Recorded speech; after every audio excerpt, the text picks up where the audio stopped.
Hi, I'm Steve Sample with Bama Talk. Don't miss a single episode of Bama Talk Show, available now on iTunes, Stitcher, or your favorite podcast app, and on the web at bigbrainsmedia.com.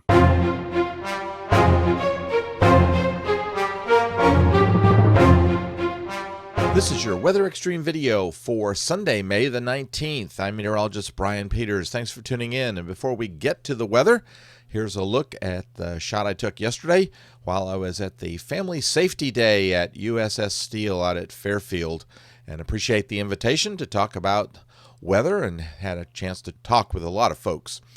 There's a look also at a tornado that occurred yesterday. I'm not sure. This is a friend of mine, John Huntington. And I'm not sure if this was Roselle or Sanford, Kansas, but he was chasing this storm for several hours, and it went through a number of different phases. And, of course, we all know that the moderate risk was outlooked yesterday for the Central Plains area. And, of course, SPC's storm reports showing a good number of reports. As a matter of fact, 21 tornado reports there. So that was one of those particular tornadoes. Now, closer to home, couldn't help but just grab this shot. A few clouds, low clouds this morning down at Mobile as we look out over the battleship Alabama. Just a lovely shot down there. A little bit cloudier when you move further north across central Alabama. We're generally in the clouds as some morning clouds have developed, and that's the shot at Tuscaloosa. No big weather systems in the vicinity at the surface for us to enumerate, but we do have, of course, that strong storm system out in the central U.S. But in the upper atmosphere, we're still watching this little short wave that is over Kentucky and stretching down into northeast Alabama. And, of course, on radar, as you'll see in a moment, we do have some showers and thunderstorms associated with that. But we're coming under a ridge, so it looks like we're going to warm up nicely. Summer's here already as we approach 90 degrees over the next several days. But temperatures this morning, a little bit warmer than yesterday. Most readings at just before 6 a.m., generally in the 70s across central Alabama. We were kind of expecting to see some thunderstorms develop across central Alabama yesterday, and they were few and far between. It looks like the bulk of them continued to be off to our north and near Nashville, as well as a little patch of them over just to the northeast of Atlanta. And on the QPF suggesting that we're not going to see a great deal of rain over the next 5 days. As a matter of fact, this goes through Friday morning. And it looks like the bulk of that rain that we do see is going to come probably Wednesday and into Thursday. Storm Prediction Center is outlooking a moderate risk for parts of Missouri, Kansas, and Oklahoma, a little bit of the extreme southeastern part of Nebraska. On day 2, that moderate risk shifts a little bit further to the east and encompasses parts of Missouri, southeast Kansas, and parts of central and northeastern Oklahoma.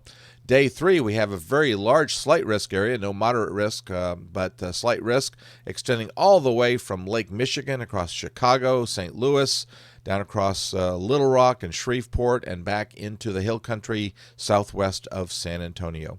So a lot of action going on right there. And right now, predictability seems a little bit low for days 4 through 8, but it does look like we may have to watch something for Wednesday and Thursday timeframe. And the tropics, still not active in the Atlantic, but we are watching, and the National Hurricane Center is watching an area out in the Pacific. 06C GFS model run this morning, and there's our ridge, our upper ridge, moving over the area. And so we expect to see showers primarily, I think, across the eastern part of the state and over into Georgia and up into Tennessee. But we can't rule out at least a few, say, east of Birmingham.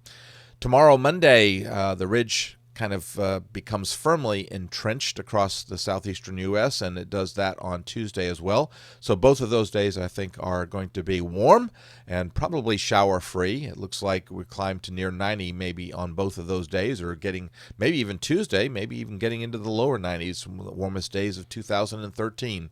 By Wednesday, that disturbance off to our west is coming across the Mississippi River, so that brings showers and thunderstorms into our forecast.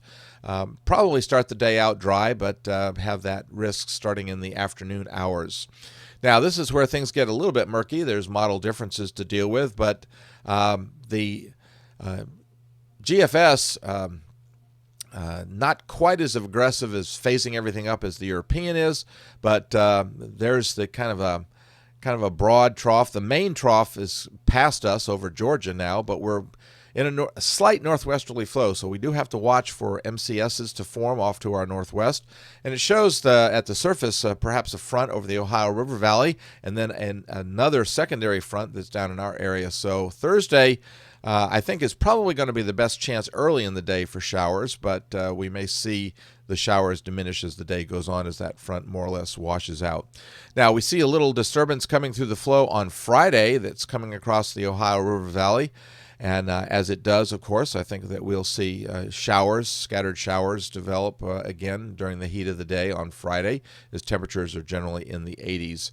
That little disturbance moves on by on Saturday, so I think we may see improving weather on Saturday, but still the possibility that we may see some showers maybe Friday night and into Saturday morning. But we'll have to be watching the timing on that. And by Sunday, a week from today, that little disturbance has moved down into North Florida, so we should be drying out nicely. When we move out into voodoo country, the ridge seems to just bulge way up from the southeastern U.S. all the way up into southwestern Canada, with a big trough over on the west coast.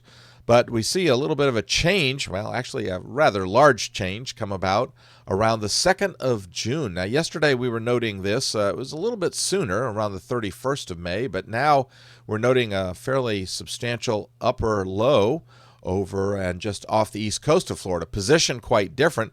If we look at the surface map under that, and this is the 2nd of June again, we see what could quite possibly be the first tropical system of the 2013 hurricane season. But again, this is voodoo country, and if you'll recall, yesterday it was positioning it just off of the Tampa side of Florida, off the west coast of Florida, and so some big differences, and I expect that we'll see those big differences continue. After all, as James has called this is voodoo country. Well, thanks for tuning into the Weather Xtreme video. James Spann should be back in the saddle with the next one first thing on Monday morning. In the meantime, stay tuned to the blog for later updates on the weather as it's occurring across central Alabama. I'm Brian Peters. Have a great Sunday and Godspeed. Thank you for trusting us to be your #1 source for news in all of central Alabama. in back-to-back ratings periods. More people watched ABC 3340 than any other station in Birmingham.